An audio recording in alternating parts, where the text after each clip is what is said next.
Good morning. ఆత్మీయ అతిథులతో అనుభూతుల తరంగంలా సాగిపోతున్న ఉదయరాగం కార్యక్రమానికి స్వాగతం. ప్రతి ఉదయం రాగోదయంగా సరదా కబుర్ల ప్రవాహంగా మీ ముందుకొస్తున్న మీ అభిమాన ఉదయరాగం ఈరోజు మరింత అందంగా ముస్తాబై మీ ముందుకొచ్చింది. మరి ఈనాటి ఎపిసోడ్ని స్టార్ట్ చేద్దాం.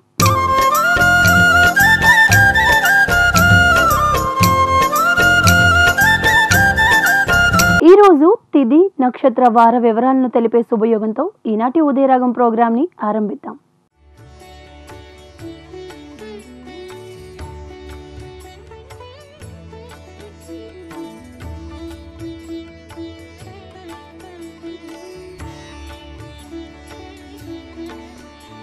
పదహారేళ్ల సుదీర్ఘ రాజకీయ ప్రస్థానం ఉంది, రాజకీయ అనుభవం ఉంది.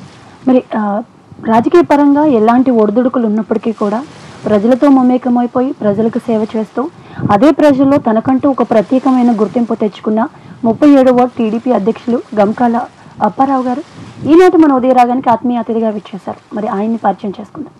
రాజకీయం, సామాజిక సేవలు రెండు కళ్ళుగా భావిస్తూ తనదైన శైలిలో ప్రజల్లోకి చొచ్చుకుపోతున్నారు టీడీపీ 37వ వార్డు అధ్యక్షులు గంకాల అప్పారావు. తండ్రి కార్మిక నాయకుడు, పైగా ఎన్టీఆర్ అభిమాని కావడంతో అదే అభిమానాన్ని పుణికిపుచ్చుకున్న అప్పారావు తెలుగుదేశం పార్టీలో చేరి అంచెలంచెలుగా నాయకత్వ స్థాయికి ఎదిగారు. బీఎస్సీ ఉత్తీర్ణులైన అప్పారావు అందరిలా ఉద్యోగాల కోసం ఎదురు చూడకుండా వ్యాపార రంగంలో అడుగుపెట్టారు. సమర్థత, నిబద్ధతతో రాణిస్తూ వ్యాపారంలో ఎదుగుతూ ఎంతో మందికి జీవనోపాధి కల్పిస్తున్నారు. రాజకీయ, వ్యాపార రంగాలతో పాటు సేవా రంగంలో కూడా తనదైన ముద్ర వేసుకున్నారు.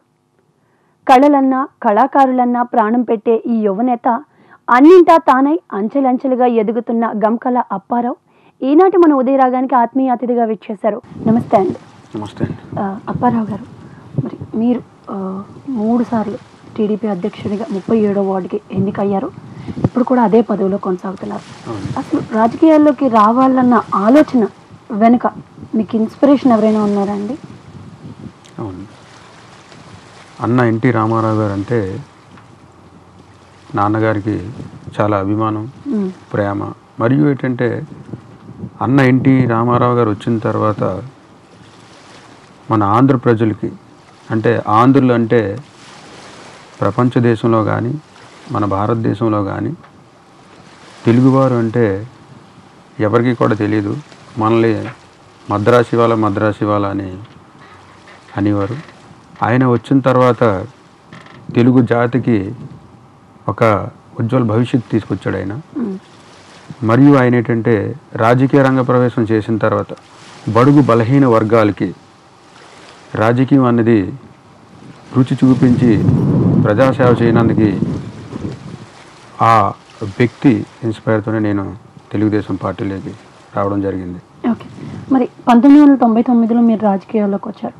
అప్పటి నుంచి ఈ 16 సంవత్సరాల్లో ఒక యాక్టివ్గా ఒక కార్యకర్తగా ఉంటూనే 3 సార్లు 37వ వార్డు అధ్యక్షులుగా మీరు ఎన్నికయ్యారు. అంటే హ్యాట్రిక్ అని చెప్పాలి, వరుసగా ఎన్నికయ్యారు మీరు. మరి దీని వెనకాల ప్రజల అభిమానం ఎంతవరకు? దీని వెనకాల ప్రజల అభిమానం ఉంది కాబట్టే 3 టైమ్స్ ఏకగ్రహంగా ఎన్నికవడం జరిగింది. తెలుగుదేశం పార్టీలో అధ్యక్ష పదవి రావాలంటే దీనికి క్రియాశీల సభ్యత్వం అలాగే బూత్ ఇన్ఛార్జ్ని ఎన్నుకోవడం జరుగుతుంది. బూత్ ఇన్ఛార్జీలు ఏరియా ఇన్ఛార్జీలు ఎన్నుకోవడం జరుగుతుంది.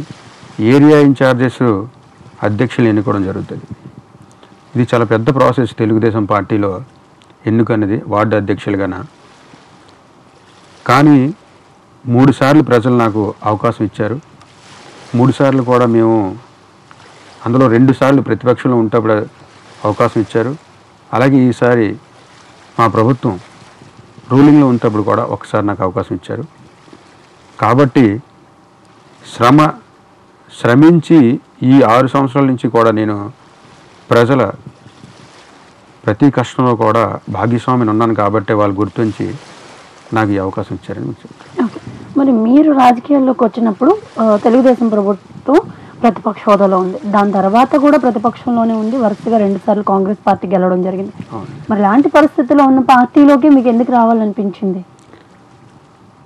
మీకు ముందుగా చెప్పాను ఏంటంటే అన్నగారు అంటే ఎంతో అభిమానం, ప్రేమ.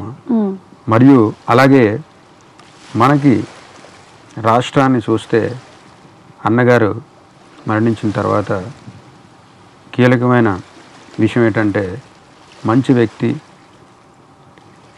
మంచి దక్షత ఉన్న వ్యక్తి నారా చంద్రబాబు నాయుడు గారిని ఇన్స్పైర్గా తీసుకొని ఈ పార్టీలోకి, ఇదే పార్టీలో కొనసాగితే క్రమశిక్షణమైన పార్టీ కాబట్టి బాగుంటుంది, ప్రజలు కూడా మనల్ని ఆదరిస్తారని ఈ పార్టీలో కంటిన్యూగా ఉండటం జరుగుతుంది. ఓకే, మరి టీడీపీ నాయకత్వం మీద లేదా టీడీపీ పార్టీ మీద ఉన్న అభిమానంతో మీరు ఈ పార్టీలోకి రావడం జరిగింది. అలాంటి మీకు కొన్ని బాధాకరమైన సంఘటనలు కూడా చోటు చేసుకున్నాయి. ఆశించింది రాకపోవడం కానీ, లేదంటే పార్టీలో అంటే వ్యక్తిగతంగా ఉన్న కారణాల వల్ల కానీ, అలాంటి పరిస్థితులు ఎప్పుడైనా మీకు ఎదురయ్యాయండి? అనవసరంగా వచ్చాను, వెళ్ళిపోతే బాగున్నాను అనిపించిన కారణాలు ఏమైనా ఉన్నాయా? అలాంటి విషయాలు, కారణాలు చాలా ఉన్నాయి. సొంత పార్టీలో చాలా ఎదుర్కొన్నాను. ఎందుకంటే వార్డు అధ్యక్షులుగా ఎన్నికైన తర్వాత సొంత పార్టీ నాయకులతో, సీనియర్ కార్యకర్తలతో చాలా ఇబ్బంది పడ్డాను. ఏంటి కుర్రోడికి ఇస్తారు పార్టీ అధ్యక్ష పదవి, అంటే అంత చిన్న పదవి కాదు అని ఇట మన రూలింగ్ ఉన్న కాంగ్రెస్ పార్టీ మరియు సొంత పార్టీ వాళ్ళు కలిసి జలసీతో చాలా ఇబ్బందులు పెట్టారు. అలాగే నాతో ఉన్న, నా వెనకాల ఉన్న సపోర్టర్స్కి నాకు కలిపి కేసులు కూడా పెట్టడం జరిగింది. ఆయనే రాజకీయాల్లోకి రాకముందే నేను ఒక పెద్ద ఆయన చెప్పారు, ఏంటంటే రాజకీయాల్లోకి నువ్వు వస్తున్నావు, చాలా ఇబ్బందులు ఉంటాయి, ఇవన్నీ కూడా నువ్వు అధిగమిస్తే రా, లేదంటే రావద్దు అని క్లియర్గా నాకు చెప్పడం జరిగింది. దానికి అనుకూలంగా నేను సిద్ధంగా ఉండే పార్టీలోకి రావడం జరిగింది. పార్టీలోకి వచ్చిన తర్వాత ముందుగా మనం కార్యక్రమాలు చేస్తుంటే సీనియర్స్ అంతా కూడా జల్సీగా ఫీల్ అయ్యి, కుర్రోడు అనుకున్న కంటే ఎక్కువగా స్థాయిలో ముందుకు వెళ్తాను కాబట్టి చాలా ఇబ్బందులు పెట్టారు. ఆ ఇబ్బందులన్నీ కూడా అధిగమించి ఈరోజు ముందుకెళ్ళాను కాబట్టి ఈరోజు రాష్ట్రంలో తెలుగుదేశం పార్టీ రూలింగ్లోకి వచ్చింది. అలాగే వార్డులో కూడా నెక్స్ట్ రూలింగ్లోకి వస్తుందని నేను ఆశిస్తున్నాను. ఓకే, మరి ఒక సామాన్య కార్యకర్తగా రాజకీయ రంగ ప్రవేశం చేసిన మీరు ఈరోజు ప్రజల అభిమానాన్ని చూరగొన్నారు. ఒక సక్సెస్ఫుల్ నాయకుడిగా మిమ్మల్ని అంటే గుర్తించారు ప్రజలు. మరి అలాంటి మీరు వేరే పార్టీలోకి వెళ్ళే అవకాశం ఏమైనా ఉందండి? ఇప్పుడు కూడా ఒకటి మీకు చెప్పేస్తాను ఈరోజు ఈ లైవ్ మీడియా ముందు. యాక్చువల్గా ఏంటంటే తండ్రి ఆశయం ఏంటంటే మనం సంపాదించిన సంపాదనలో 10 రూపాయలు సంపాదిస్తే 1 రూపాయి కంపల్సరీగా పేద ప్రజలకి కేటాయించాలని ఆయన ఆశయ ప్రకారంగా ఈరోజు పార్టీలోకి రావడం జరిగింది. కాబట్టి పార్టీ మారే పరిస్థితి అయితే లేదు, కానీ క్రమశిక్షణమైన పార్టీ తెలుగుదేశం పార్టీ అనే అందులో జాయిన్ అవ్వడం జరిగింది. కాబట్టి పొలిటికల్లో ఎన్ని రోజులుండే నేను తెలుగుదేశం పార్టీలో ఉంటానని ఈ సభాముఖంగా మీకు చెప్తాను.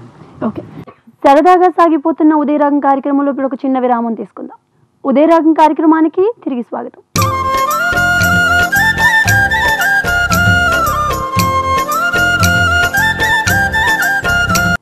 దినఫలాలను తెలిపే దిక్సూచి అనుగ్రహం.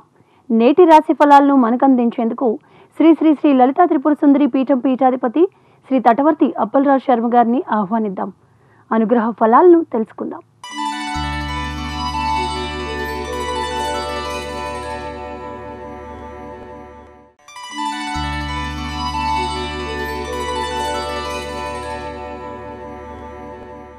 ఈరోజు మేషరాశి వారికి ఈరోజు చేసేటువంటి పనుల్లో బంధువుల వల్ల, మిత్రుల వల్ల తగాదాలు ఏర్పడతాయి. మీ యొక్క ధనాన్ని అధికంగా ఖర్చు పెట్టాల్సినటువంటి పరిస్థితి ఉంది. ఉద్యోగస్తుల్లో బాగా వ్యతిరేక పరిస్థితులు, కుటుంబంలో ఒత్తిళ్లు ఎదుర్కోవాల్సి వస్తుంది. ఆధ్యాత్మిక చింతన మీకు బాగా అవసరం. ప్రయాణాలన్నీ కూడా అనవసర ప్రయాణాలు ఎక్కువగా జరుగుతాయి. వ్యాపార వ్యవహారాలన్నీ కూడా నిరాశను గురి చేస్తాయి. ఈరోజు మీరు తగు జాగ్రత్తలు తీసుకొని సంయమనం పాటిస్తూ ఏ పనైనా చేయండి, మీకు శుభం కలుగుతుంది.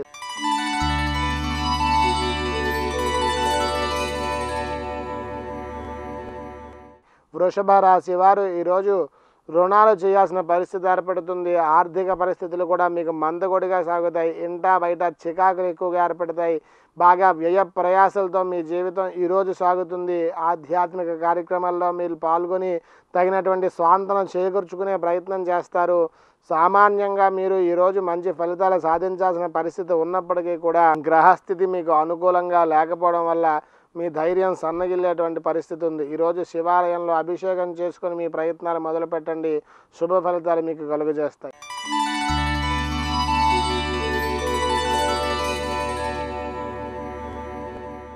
మిథున రాశి వారు ఈరోజు దూర ప్రాంతాల నుండి మీరు ఒక శుభవార్త వింటారు. ఎన్నాళ్ళుగానో మీరు ఎదురు చూస్తున్నటువంటి మీ ఆర్థిక పరిస్థితి మెరుగుపడే దిశగా మీకు అడుగులు పడతాయి. మీ స్నేహితుల నుండి, మిత్రుల నుండి మీరు మీ యొక్క కొన్ని రహస్యాలు బయటకు వచ్చేటువంటి పరిస్థితి ఉంది. మీరు చాలా ఉత్సాహంగా గడుపుతారు. అయినప్పటికీ కొన్ని విషయాలు మీకు చికాకును కలుగు చేస్తాయి. వ్యాపారం చేసేవారికి వ్యాపారాలు లాభసాటిగా జరుగుతాయి. ఉద్యోగస్తులకు కొత్త ప్రమోషన్లు, హోదాలు అవి కూడా కలుగుతాయి. ఈరోజు మీకు ఆశాజనకంగా ఉంటుంది.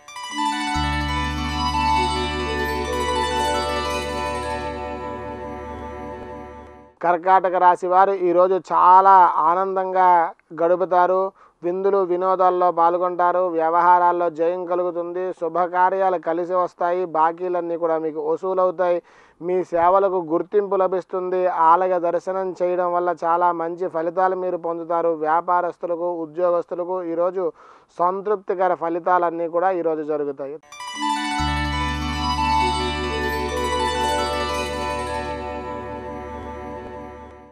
సింహరాశి వారికి ఈరోజు నూతన పరిచయాలు పెరుగుతాయి. స్థిరాస్తి వృద్ధి చేస్తారు. కానీ గొప్ప ఆహ్వానాలని కూడా అందుకుంటారు. చాలా ప్రయాణాలు అవి కూడా చేయాల్సిన పరిస్థితి ఉంది. కుటుంబంలో శుభకార్యాలు జరుగుతాయి. ఆకస్మిక ప్రయాణాలు, ఆర్థిక లాభాలు, వ్యాపారాలు మీకు కొంచెం ఇబ్బందిని కలిగించినప్పటికీ కూడా అదనపు బాధ్యతలు అవి కూడా కొంచెం పెరుగుతాయి. ఉద్యోగస్తులకు పని భారం ఎక్కువగా ఉండొచ్చు.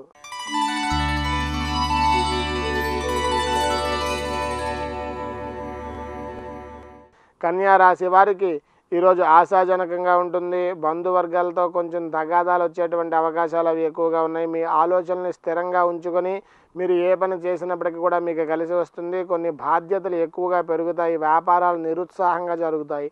ఉద్యోగస్తులకు అదనపు పని భారం అది కూడా పెరుగుతుంది.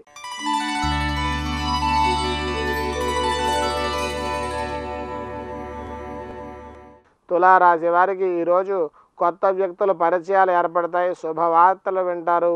ఉద్యోగ పరిస్థితులు మెరుగ్గా ఉంటాయి. పాత మిత్రులతో ఆనందంగా గడుపుతారు. దూర ప్రయాణాలు చేసే అవకాశాలు ఎక్కువగా ఉన్నాయి. దైవ దర్శనాలు, ఆరోగ్యానికి సంబంధించినటువంటి చికాకులు అధికమవుతాయి. వ్యాపారాలు మందకొడిగా సాగుతాయి. ఉద్యోగస్తులకు నిరాశాజనకంగా ఉంటుంది.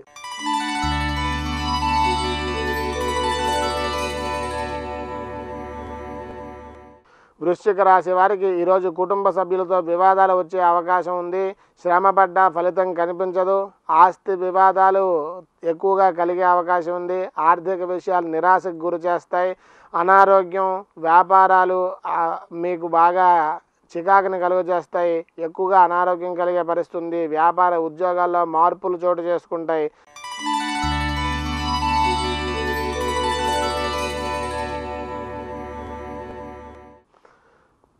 ధనస్సు రాశి వారు ఈరోజు కుటుంబ సౌఖ్యాన్ని పొందుతారు. పనుల్లో పురోగతిని సాధిస్తారు. ఇంటా బయట అనుకూలంగా ఉంటుంది. కొత్త విషయాలు తెలుసుకుంటారు. ఆర్థిక ఇబ్బందులు మిమ్మల్ని బాగా ఇబ్బందులకు గురి చేస్తాయి. అనుకోని ప్రయాణాలు అవి కూడా చేయాల్సినటువంటి దుస్థితి ఏర్పడుతుంది. అనారోగ్యం, శ్రమ తప్పవు. వ్యాపార ఉద్యోగాలు అంత ఆశాజనకంగా ఉండవు.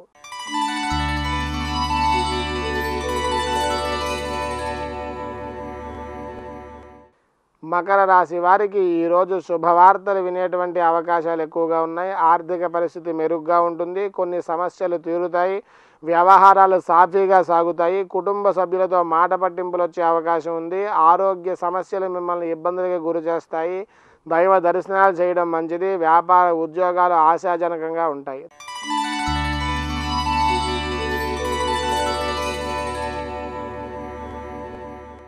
కుంభరాశి వారు ఈరోజు కొత్త వ్యక్తులతో పరిచయాలు ఏర్పరచుకుంటారు. మీకు కొత్త వ్యక్తులతో వచ్చేటువంటి పరిచయాలు మీకు ఆర్థిక స్థితిని మెరుగుపరుస్తాయి. ఆధ్యాత్మిక చింతన, వ్యవహారాల్లో పురోగతిని సాధిస్తారు.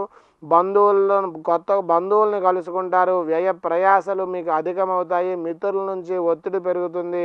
వ్యాపారాలు ఆశాజనకంగా ఉండవు. ఉద్యోగాల్లో కొద్దిపాటి మార్పులు చోటు చేసుకుంటాయి.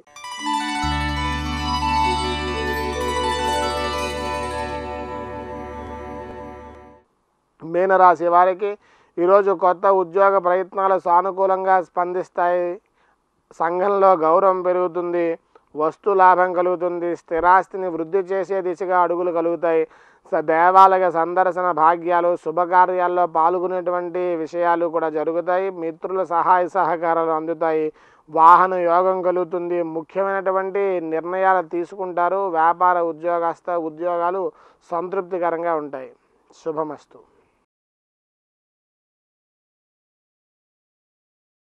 మరి ఒక టీడీపీ వార్డు అధ్యక్షుడిగా ఉన్నారంటే ఒకసారి మిమ్మల్ని గుర్తించవచ్చు పార్టీ, మీకు ఈ పదవి ఇవ్వాలి అని.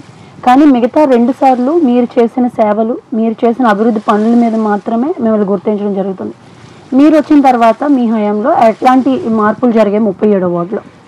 తెలుగుదేశం పార్టీ అధ్యక్షులుగా ఫస్ట్ టైం ఎన్నికైన తర్వాత వార్డులో ఎన్నో సమస్యలు, పార్టీ నాయకులందరూ కూడా ఇంకా పార్టీ ఉందా 37వ వార్డులో అని చాలా ఇబ్బందులు ఉన్నారనమాట. అంటే ఏ సమస్య వచ్చినా ఎవరి దగ్గరికి వెళ్ళాలి, ఎవరికి చెప్పాలి అని ఒక మనస్తాపంతో ఉండి వాళ్ళు పోలీస్ స్టేషన్కి వెళ్ళాలని, ఎంఆర్ఓ ఆఫీస్కి వెళ్ళాలని, వాళ్ళ సమస్యలు చెప్పుకోవాలన్నా ఎవరు కూడా లేకుండా ఉన్న టైంలో అధ్యక్ష పదవి ఇవ్వడం నాకు జరిగింది. ఆ టైంలో నాకు అనుభవం బాగా తక్కువ, ఎందుకంటే క్రియాశీల సభ్యుడిగానే ఉన్నాను అంతవరకు. ఫస్ట్ టైం అధ్యక్షులుగా ఇచ్చిన తర్వాత చాలా సమస్యలు ఉన్నాయి కాబట్టి, రూలింగ్ పార్టీ చూస్తే కాంగ్రెస్ ఉంది, ఒత్తిడి చాలా ఎక్కువ ఉంది.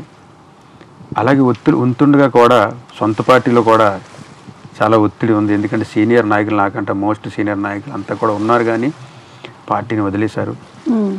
పార్టీ పదవులు అనుభవించి కార్పొరేటర్గా పోటీ చేసిన వ్యక్తి కూడా వార్డుని క్లియర్గా వదిలేసి ఆయన వార్డులో ఆయన ఉన్నారు.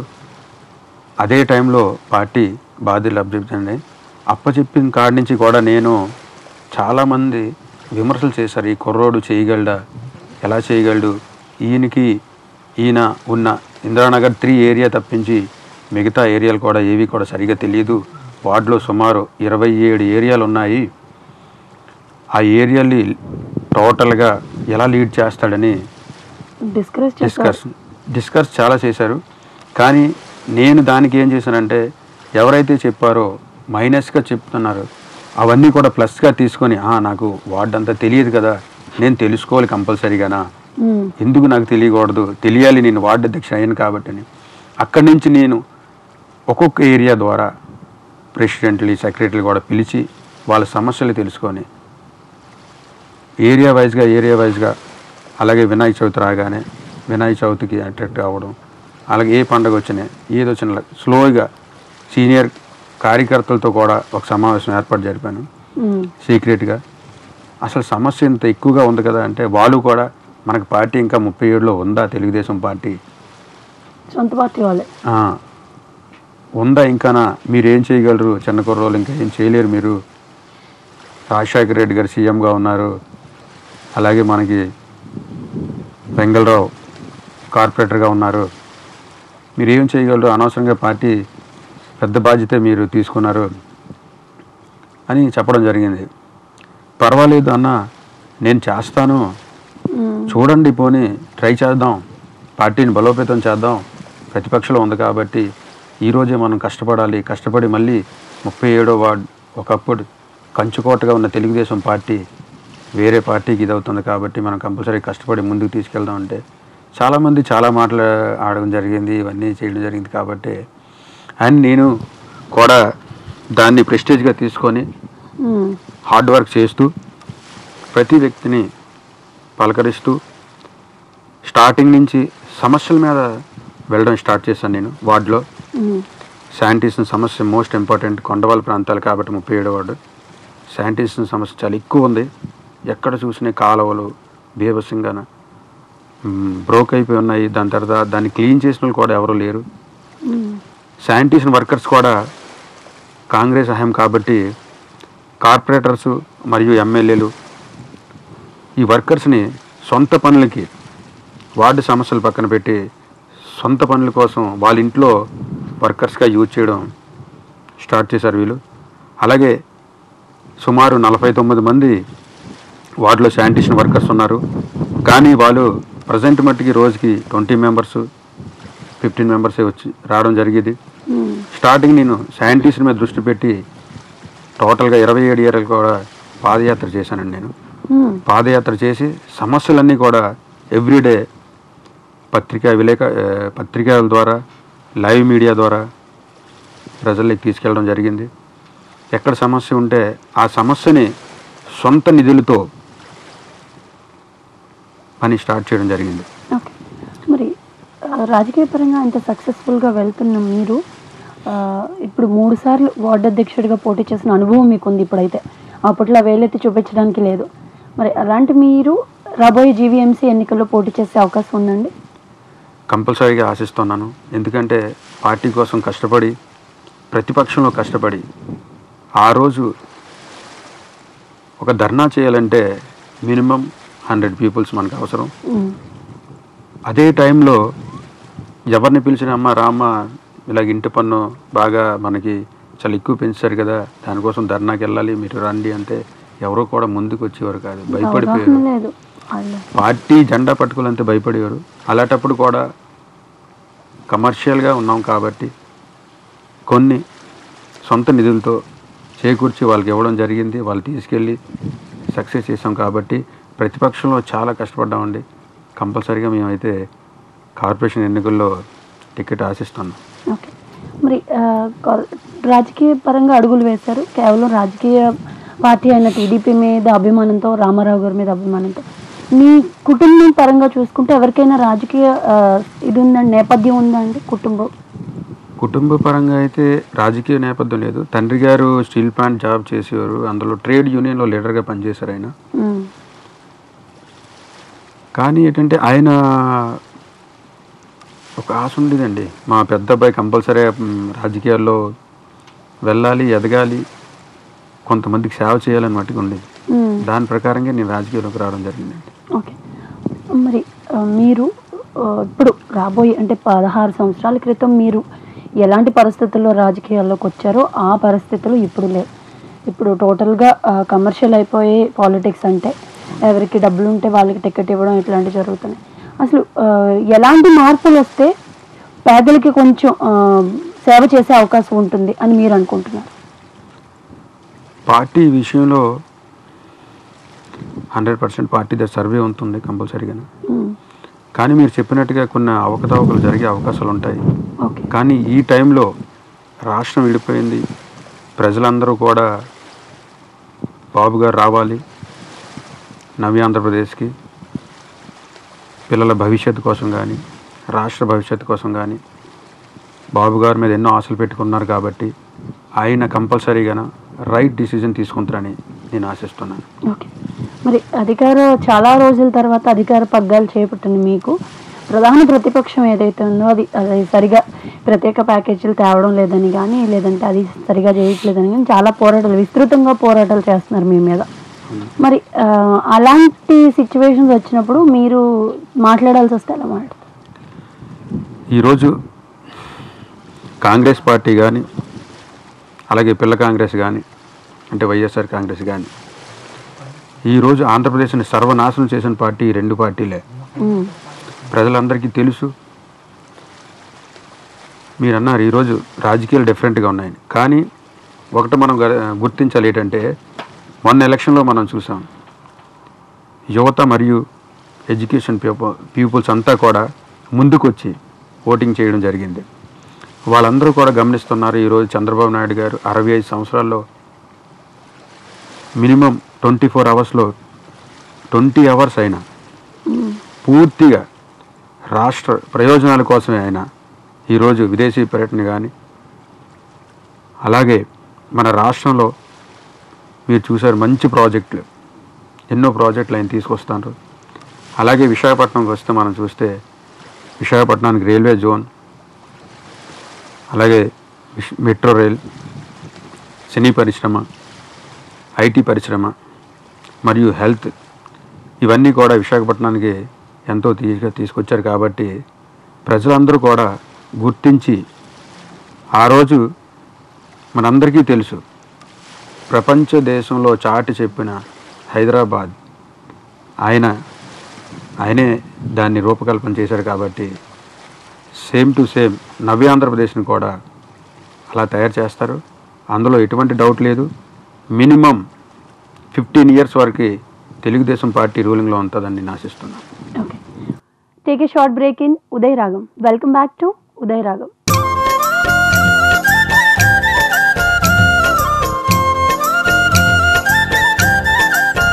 మన జీవితాల్లో ప్రకృతి మమేకమైపోయింది. అలాంటి ప్రకృతి మనకు అందించిన అద్భుతం ఆయుర్వేదం. మరి ఆ ఆయుర్వేదం అందించిన ఓ బహుమతిని ఇప్పుడు చూద్దాం.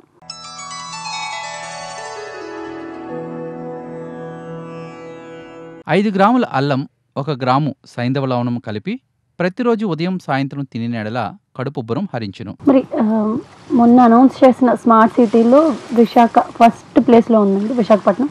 మరి అలాంటి ఇప్పుడు మనం ఏ అధ్యక్షుడిని మాట్లాడినా, ఏ అధ్యక్షుడితో మాట్లాడినా ఆ వార్డ్ని స్మార్ట్ వార్డ్గా తీర్చిదిద్దుతానని చెప్తున్నారు. అది మాటల వరకే పరిమితం అవుతున్నాయి చాలా చోట్ల. స్మార్ట్ వార్డ్గా ఉండాలంటే అసలు ఏ ఉండాలని మీరు అనుకుంటున్నారు? ఒక్కటి మనం గమనించాలి ఏంటంటే, రాష్ట్రం విడిపోయిన తర్వాత చాలా ఇబ్బందుల్లో ఉన్నాం మనం. ఇంపార్టెంట్గా ఏంటంటే ఆర్థికంగా ఇబ్బందుల్లో ఉన్నాం. ఎందుకంటే చిన్న విషయం ఏంటంటే, మిడిల్ ఫ్యామిలీలో తీసుకుంటే మనం ఒక నార్మల్గా ఒక బైక్ కొనాలనుకోండి, ఒక ఫ్యామిలీలో మినిమం డౌన్ పేమెంట్ ఓ 20,000 రూపీస్ ఉండాలి కంపల్సరీగా. అలాగే ఈరోజు మన రాష్ట్ర పరిస్థితి ఎలాగుందంటే, ఆ 20,000 లేకపోతే మనం ఆ బైక్ కొనలేము. ఆ 20,000 కూడా ఈరోజు రాష్ట్ర ప్రభుత్వం దగ్గర లేదు. మనందరికీ తెలుసు, విడిపోయింది. రాష్ట్ర ఆదాయం అంతా కూడా హైదరాబాద్లో ఉంది. మినిమం 80% ఆదాయం అంతా కూడా క్యాపిటల్లో మనం హైదరాబాద్ అని పెట్టాం. రాబడి అంతా అక్కడే ఉంది. కాంగ్రెస్ పార్టీ ఏం చేసిందంటే 10 years మనకి క్యాపిటల్గా రాజధాని తెలంగాణకి, నవ్యాంధ్రకి 10 yearsగా క్యాపిటల్ కేటాయించడం జరిగింది. అలాగే అదే టైంలో ఆ ఫండ్స్ని కూడా 10 years ఇస్తే మన రాష్ట్రం ఈరోజు బాగుండేది. కానీ వాళ్ళు ఏం చేశారంటే, ఒక అబ్బాయికి న్యాయం చేసి ఒక అబ్బాయికి అన్యాయం చేసింది ఈరోజు కాంగ్రెస్ పార్టీ. కాబట్టి ప్రజలందరూ గుర్తిస్తారు కంపల్సరీగా చంద్రబాబు నాయుడిని. ఎట్టి పరిస్థితుల్లో కూడా 15 years బాబు గారిని మనం ఆంధ్రప్రదేశ్ సీఎంగా చూస్తే మట్టుకి నెంబర్ 1 స్థాయికి తీసుకొస్తాడని, 29 రాష్ట్రాల్లో నెంబర్ 1 స్టేట్ అవుతుందని నేను ఈ సభలో చెప్తాను మీకు. మరి మీరు అంటే ఒక చిన్న వయసులోనే రాజకీయ రంగంలోకి వచ్చారు, అలాగే రాజకీయ రంగంలో ఎదుగుతున్నారు కూడా. మరి అలాంటి మీరు సేవా రంగంలో మొన్న హుదూద్ తుఫాన్ కానివ్వండి, ఎక్కడ ఏ ప్రకృతి బీభత్సాలు అయినా కూడా మీరు ముందుండి మీకు తోచిన సహాయం చేస్తారు. మీ సొంత నిధులతో చేసిన సందర్భాలు ఉన్నాయి. ఇప్పటికీ కూడా ప్రతి నెల ఒక 2,000 మందికి మీరు బియ్యాన్ని పంపిణీ చేస్తున్నారు. మనిషికి ఒక 3 kgs 5 kgs చొప్పున ఇట్లా మీ సొంత నిధులతో చేస్తున్నారు ఈ సేవా కార్యక్రమాలన్నీ. మరి ఈ సేవా కార్యక్రమాలు చేయడం వెనుక ఎవరైనా మీకు ఇన్స్పిరేషన్ ఉన్నారా అండి? సేవా కార్యక్రమం వెనకాలంటే తండ్రి గారే ఇది మాకు ఇన్స్పైర్. ఎందుకంటే మన హుదూద్ తుఫాన్లో మీరు చెప్పారు కాబట్టి, తుఫాన్లో నేను 27 గ్రామాలు కూడా మార్నింగ్ 6 o'clock ఇంటి దగ్గర బయలుదేరి ఈవినింగ్ 6 వరకు మొత్తం గ్రామాల్లో తిరిగి వాళ్ళ సమస్యలు తెలుసుకొని వాళ్ళందరినీ కూడా మళ్ళీ మా ఇంటి దగ్గర, అంటే ఆఫీసు కింద ఆఫీస్ ఉందండి, పైన ఇల్లు, సొంత ఇల్లునే పార్టీగా ప్లాన్ చేసుకొని అక్కడ కూర్చొని వీళ్ళందరినీ కూడా పిలిచి అదే రోజు తుఫాన్లో ప్రతి వ్యక్తికి 5 kg రైసు, కేజీ చింతపండు, కేజీ కందిపప్పు, అలాగే కొవ్వొత్తుల ప్యాకెట్ ఒకటి, అగ్గిపెట్టెల ప్యాకెట్ ఒకటి ప్రతి వ్యక్తికి కూడా ఇవ్వడం జరిగిందండి సొంత నిధులతో. సుమారు 10 lakhs రూపీస్ నేను ఖర్చు పెట్టానండి. పార్టీ పరంగా చాలా ఐటమ్స్ వచ్చాయి, బాబు గారు ఇక్కడే 10 రోజులు ఉన్నారు. కానీ ఒక ఎమ్మెల్యే కానీ 13-14 వార్డులు చూడాలి ఆయన. మినిమం ఒక వార్డు అధ్యక్షులుగా ఒక ఎమ్మెల్యే గారి దగ్గరికి వెళ్తే మినిమం సీమితం వాటర్ ప్యాకెట్లు పట్టుకెళ్ళండి, లేదా పాలు ప్యాకెట్లు పట్టుకెళ్ళండి అంటే మినిమం నేను 1 గ్రామం 2 గ్రాములు న్యాయం చేయగలను. మిగతా 25 గ్రామాలు కూడా న్యాయం చేయలేను. ఫ్యూచర్ ఆలోచనతో నేనేం చేశానంటే ఈ టైంలో మనం ప్రతి ఇంటికి వెళ్ళి మినిమం మనం వాదార్చాలి, ప్రతి ఇంటికి వెళ్ళాలి అని గడప గడప కూడా వెళ్ళడం జరిగింది. నా సొంత నిధులతో వాళ్ళకి సహాయం చేయడం జరిగిందండి. అలాగే ఎవ్రీ మంత్ మీరు చెప్పారు ఇప్పుడు ఏంటంటే 3 కేజీలు చొప్పున వితంతులు, వికలాంగులు, వృద్ధులకి ఎవ్రీ మంత్ ఒక డేట్ పెట్టి ఒక రేషన్ కార్డ్ లాగా ఉచిత బియ్యం పంపిణీ అని నా ఫోటో పెట్టి ఒక కార్డు ఇష్యూ చేసి ఎవ్రీ మంత్ కూడా వాళ్ళకి రైస్ ఇవ్వడం జరుగుతుంది. అలాగే వార్డులో ఎవరు చనిపోయినా అక్కడికి వెళ్ళి ఆ రోజు నిమిత్తం 1000 రూపీస్ ఇవ్వడం జరుగుతుంది. మరి రాజకీయ రంగంలో ఉన్నారు, అలాగే సేవా రంగం వైపు కూడా అడుగులు వేశారు. మరి రెండింటిని మేనేజ్ చేయాలంటే ఇంట్లో వాళ్ళ సపోర్టు తప్పనిసరి అండి. మరి అలాంటి మీకు కుటుంబ సభ్యుల సహాయ సహకారాలు ఎట్లా ఉంటాయి? ఈ విషయంలో తీసుకుంటే భార్య చాలా మంచిదండి. ఎందుకంటే మీకు తెలుసు ఇటువైపు బిజినెస్, ఇటువైపు పొలిటికల్ అంటే మినిమం రోజుకి 12 అవర్స్ 13 అవర్స్ అక్కడే సరిపోతుంది. ఫ్యామిలీతో చాలా విషయాల్లో షేర్ చేసుకోలేకపోతాను, అది వాస్తవం. కానీ ఇటువైపు భార్య, పిల్లలు చిన్నోళ్ళు ఇద్దరు కానీ మంచి సపోర్ట్ ఉంది. ఏ విషయానికి వెళ్ళి డాడీ మీరు ఆ సేవా కార్యక్రమంలో ఉండండి, మీ మిగతా పనులు చూసుకుంటాం అని వాళ్ళు ఫుల్ సపోర్ట్గా, పిల్లలు భార్య కూడా చాలా సపోర్ట్ చేస్తారు. చేయకపోతే మట్టుకు నేను ఈ 2 కూడా చేయలేను కంపల్సరీగా. మరి మీ శ్రీమతి గారు ఎంత అర్థం చేసుకున్నప్పటికీ కూడా కొన్ని టైంకి రాలేకపోతేనే ఏదో ప్రోగ్రామ్ అనుకుని క్యాన్సిల్, ఎందుకంటే మీరు రాజకీయాల్లో ఉన్నారు కాబట్టి ఎప్పుడు ఎవరికి ఏ అవసరం వస్తుందో తెలియదు. అలా వెళ్ళిపోయిన సందర్భాలు ఏమైనా ఉన్నాయండి? ఒక ప్రోగ్రామ్ అనుకుని లేదు, ఆ ప్రోగ్రామ్ క్యాన్సిల్ చేసుకుని చాలా సందర్భాలు ఉన్నాయండి. మిస్సెస్కి ఆరోగ్యపరంగా బాగోలేకపోయినా వెళ్ళలేని పరిస్థితులు పరిస్థితుల్లో కూడా వెళ్ళలేను. కానీ ఆ టైంలో కంపల్సరీగా పిల్లలు చిన్నోళ్ళైనా వాళ్ళు డాడీ లేకపోయినా పర్లేదు, మేము ఉన్నాం, డాడీని సర్వీస్ మోడ్లో ఉంచాలి, సాక్రిఫైస్ చేయాలి కంపల్సరీగా అని సపోర్ట్ చేశారు. కంపల్సరీగా ఫ్యామిలీ సపోర్ట్ అయితే 100% సపోర్ట్ ఉంది, లేదంటే చేయలేము. ఎందుకంటే కమర్షియల్గా ఆలోచించిన మనం ఈరోజు మినిమం నార్మల్గా మొన్న తీసుకుంటే మనం వినాయక చవితికి సుమారు 4 lakhs అయిందండి. సొంత నిధులు మినిమం 130 వినాయక చవితులు అందరూ వచ్చారనమాట. వస్తే నేను వాళ్ళకి ఏం చెప్పానంటే మీరు అందరూ మీ మండపాల్లో చేయండి, నేను అక్కడికి వస్తానని వాళ్ళ దగ్గరికి వెళ్ళి నేను డొనేట్ చేయడం జరిగింది. ఇవన్నీ చూస్తే కొంతమంది అయితే భయపడిపోతారు, అమ్మో మా పరిస్థితి ఏంటి, మేమేమైపోవాలి, వచ్చిన ఆదాయం భయపడతారు. అలాంటిది ఏం లేదు, వాళ్ళు కూడా ఫుల్ సపోర్ట్గా ఉన్నారు 100%. ఆ దేవుడి ఆశీస్సులు కూడా ఉన్నాయి. I'm happy, well settled. మరి రాజకీయ రంగంలో ఉన్న మీరు ప్రజలకి సేవ చేయాలనే తపన ఉంది మీలో. అలాంటి మీరు రాజకీయ పరంగా ఒకవేళ ఈ ఫీల్డ్లోకి అంటే ఇప్పుడు కమింగ్ జనరేషన్ ఎవరైతే ఉన్నారో వాళ్ళన్నీ కొంచెం క్రియేటివ్గా ఆలోచించడం కానీ కొంచెం రిస్క్ ఉన్న ఫీల్డ్స్లోకి వెళ్ళడం కానీ చేస్తున్నారు. ఒకవేళ రాజకీయ పరంగా ఇందులోకి రావాలనుకునే యువత ఎవరైతే ఉంటారో, ఎందుకంటే మనం రీసెంట్గా చూసాం సభ్యత్వ నమోదు కూడా రీసెంట్గా 200 మంది టీడీపీలో సభ్యత్వ నమోదు చేసుకున్నారు యువత. సో వాళ్ళు ఈ ఫీల్డ్లోకి రావాలనుకునే వాళ్ళకి మీరు మెసేజ్ ఇవ్వాలనుకుంటే ఎట్లాంటి మెసేజెస్? 100% అండి. ఎందుకంటే తెలుగుదేశం పార్టీ ప్రాంతీయ పార్టీ ఫస్ట్ మనం తీసుకోవాలంటే తెలుగు జాతిని ఈరోజు ప్రపంచ దేశంలో చాటిందంటే ఇదే పార్టీ. టోటల్గా మనం భారతదేశంలో చూసుకుంటే ఎన్నో పార్టీలు ఉన్నాయండి. ప్రతి పార్టీ కూడా మనకి బలమైన ప్రతిపక్ష పార్టీ కాంగ్రెస్ పార్టీ దేశంలో. ఇప్పుడుకొచ్చి మనం ఇప్పుడు కూడా ఒకే ఒక పార్టీ అండి భారతదేశంలో కాంగ్రెస్కి ప్రతిపక్షంగా కంటిన్యూగా నిలబడి ఉంటుంది, అదే పార్టీ తెలుగుదేశం పార్టీ అండి. మిగతా ఎన్ని పార్టీలు చూడండి, ప్రతి పార్టీ కూడా వాళ్ళతో ఏదో సందర్భంలో టైప్ అవ్వడం జరిగింది. కానీ ఒకే ఒక పార్టీ తెలుగుదేశం పార్టీ ఏ రోజు కూడా వాళ్ళతో టైప్ అవ్వలేదు, అవ్వదు కూడా, ఫ్యూచర్లో కూడా అవ్వదు. ఎందుకంటే మంచి పార్టీ కాబట్టి యువకులందరికీ కూడా నేను చెప్పేది ఏంటంటే, భారతదేశంలో అక్కడ నరేంద్ర మోదీ, ఇక్కడ చంద్రబాబు ఉంటే ఓకే మంచి జరుగుతుందని ఆశిస్తాను. ఓకే. మరి స్మార్ట్ సిటీగా వచ్చిన వైజాగ్కి ఫ్యూచర్లో ఎలాంటి ప్రాజెక్ట్స్ అంటే ఎలాంటి మార్పులు మనం చూడబోతున్నాం వైజాగ్లో?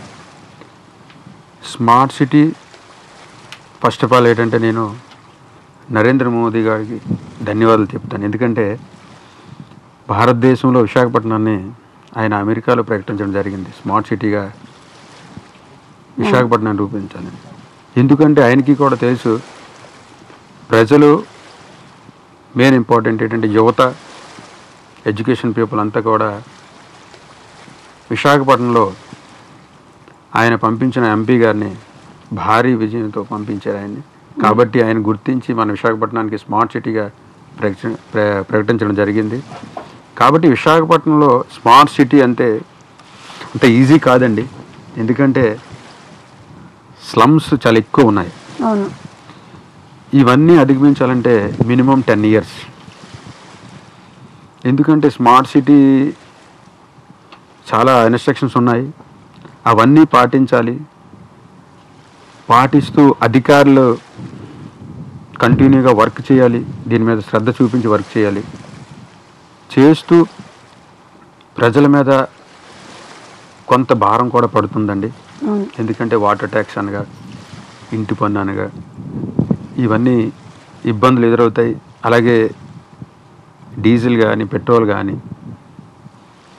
అలాగే నిత్య అవసరాల మీద కూడా చాలా ప్రభావం చూపుతుంది. కానీ నెక్స్ట్ జనరేషన్కి స్మార్ట్ సిటీ చాలా బాగుంటుంది. ఎందుకంటే స్మార్ట్ సిటీలో ప్రతి ఒక్కరికి కూడా విశాఖపట్నంలో స్మార్ట్ సిటీ అనేది నెంబర్ 1 స్థితికి రావాలంటే మటుకి ఇవన్నీ కూడా కొన్ని ఇబ్బందులు పడవలసిన కంపల్సరీ తప్పదు. కానీ స్మార్ట్ సిటీ వస్తే విశాఖపట్నానికి కూడా అంటే రాబోయే పిల్లల భవిష్యత్తు బాగుంటుందని ఆశిస్తున్నాను. ఓకే. మరి జీవీఎంసీ ఎన్నికల్లో టికెట్ ఆశిస్తున్నానని చెప్పారు. మరి జీవీఎంసీ ఎన్నికలకి మీరు ఎట్లా కసరత్తు చేస్తున్నారు? జీవీఎంసీ ఎన్నికలకి అయితే మేము సిద్ధంగా ఉన్నాం. మా రాష్ట్ర ఇన్ఛార్జ్ మరియు మా సీఎం గారు ఆయన త్వరగా పెడితే మేమందరం కూడా రెడీగా ఉన్నామని ఎన్నికలు ఎప్పుడు వచ్చినా సిద్ధంగా ఉన్నారు. ఎందుకంటే ప్రజలు మా సర్వీస్ని గుర్తించి మాకు ఆ అవకాశం ఇస్తారు కంపల్సరీగా. రాబోయే జీవీఎంసీ ఎన్నికలు ఎప్పుడు పట్టినా మేము సిద్ధంగానే ఉన్నాం. మా ఏర్పాట్లు అనేవి ఎప్పటికీ ఆగు. ప్రజలకి మేము చేసే సేవలు అనే వాటికి పదవులు ఉన్నా లేకపోయినా అవి ఎప్పుడు కొనసాగుతూనే ఉంటాయని చెప్తున్న గంకాల అప్పారావు గారు రాజకీయ పరంగా మరిన్ని ఉన్నత శిఖరాలను అధిరోహించాలని మనందరికీ, ప్రజలందరికీ, వైజాగ్ ప్రజలు ఎవరైతే ఉన్నారో వాళ్ళందరికీ ఇలాగే వాళ్ళ సేవలు కొనసాగించాలని మనస్ఫూర్తిగా కోరుకుంటున్నామండి. Sir, thank you so much ఇక్కడికి వచ్చినందుకు. మంచి మాటలు బంగారు భవిష్యత్తుకు బాటలు వేస్తాయి. అలాంటి మంచి మాటలను మనకు అందించే ఆనిముత్యాల్ని ఇప్పుడు చూద్దాం.